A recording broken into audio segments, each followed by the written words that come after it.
నమస్తే, నేను Anusha. Welcome to great Andhra big story.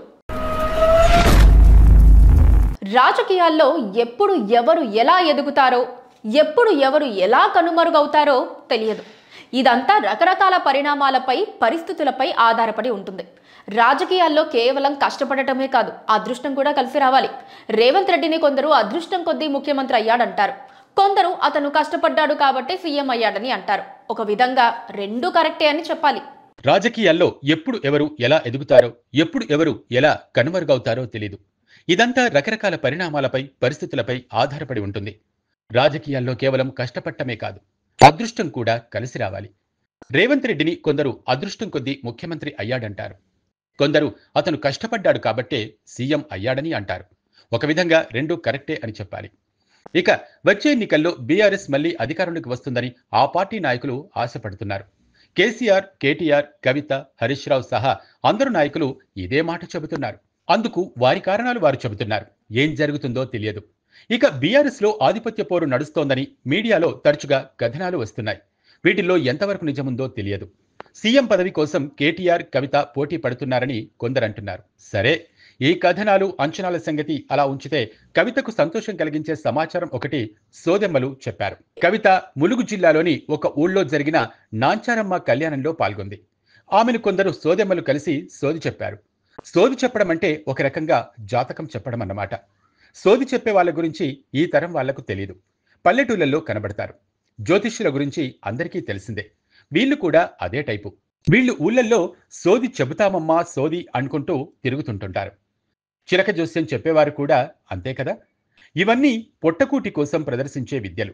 కొందరు వీటిని నమ్మేవారు ఉంటారు, కొందరు సరదాగా సోది, చిలక జోస్యం చెప్పించుకుంటారు.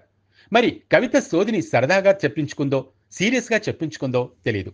ఇంతకు సోదెమ్మలు ఏం చెప్పారు కవితకు? తెలంగాణకు ఆమె ముఖ్యమంత్రి అవుతుంది అని చెప్పారు. అవుతుందో కాదో చెప్పలేం.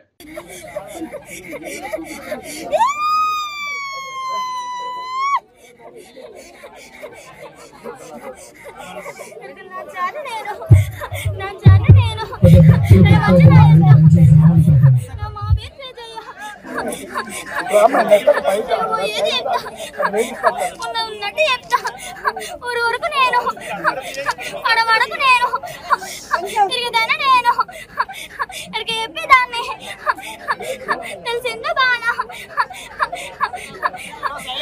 ఏ ఊరుకు పోయినా, ఏ వాడకు పోయినా పేరుతోటి వచ్చి తీరుతావు తెలిసిందో బాగా. వాళ్ళకి మంచి పేరు వస్తుంది, పెద్దలలో నిల్చుంటది. అన్నిళ్ళ కూడా ఈ యొక్క పేరు గుండెలలో నిల్చుంటది. అర్థమైందా? ఈ బాలతోటి కూడా అన్ని గుళ్ళకు కూడా తీసుకుపోతారు కాదా.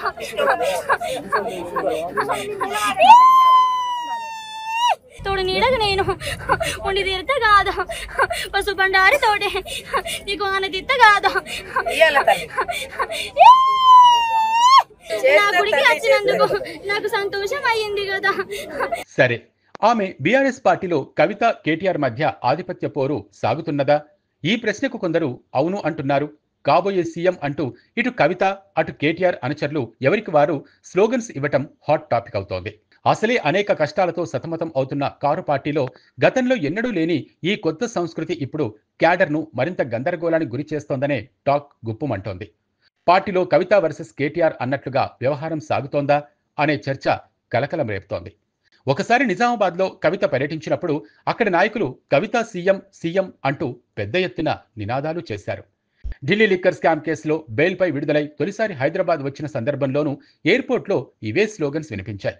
తెలంగాణ భవన్లో 2025 క్యాలెండర్ను కేటీఆర్ ఆవిష్కరించినప్పుడు కార్యకర్తలు కేటీఆర్ సీఎం సీఎం అనే నినాదాలు హోరెత్తించారు.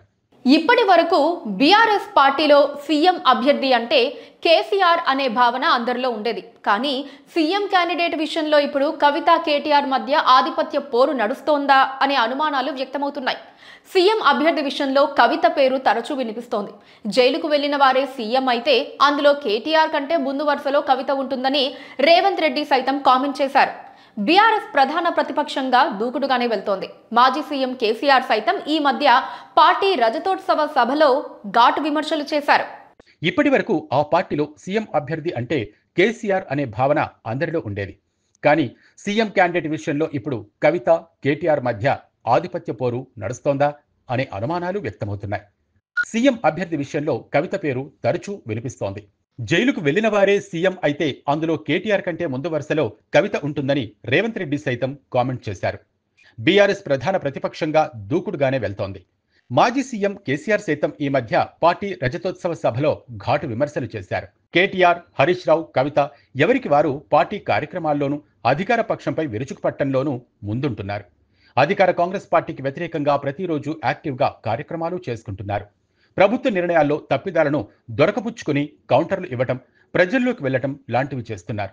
ఇదంతా బాగానే ఉన్నా బీఆర్ఎస్లో సీఎం నినాదాలు మాత్రం అందరినీ గందరగోళానికి గురిచేస్తున్నాయి.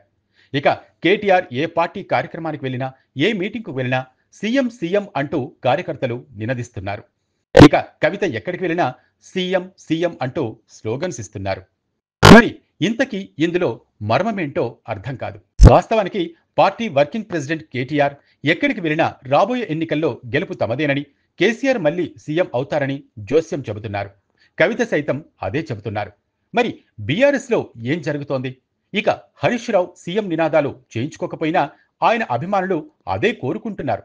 కానీ బయటకు మాత్రం నినాదాలు చేయటం లేదు. రాబోయే ఎన్నికల్లో గెలిస్తే కేసీఆర్ సీఎం అవుతారని అంతా చెబుతున్నప్పుడు కేటీఆర్, కవిత సీఎం స్లోగన్స్ ను ఎందుకు వారించడం లేదనే ప్రశ్న తలెత్తుతోంది. సీఎం స్లోగన్స్ ను కేసీఆరే వారిస్తుంటారు అప్పుడప్పుడు. కానీ యువ నాయకత్వం మాత్రం సీఎం స్లోగన్స్ ను వారించడం కాదు కదా, ఇంకా హోరెత్తించేలా క్యాడర్ను ఎంకరేజ్ చేసినట్లు కనబడుతోంది.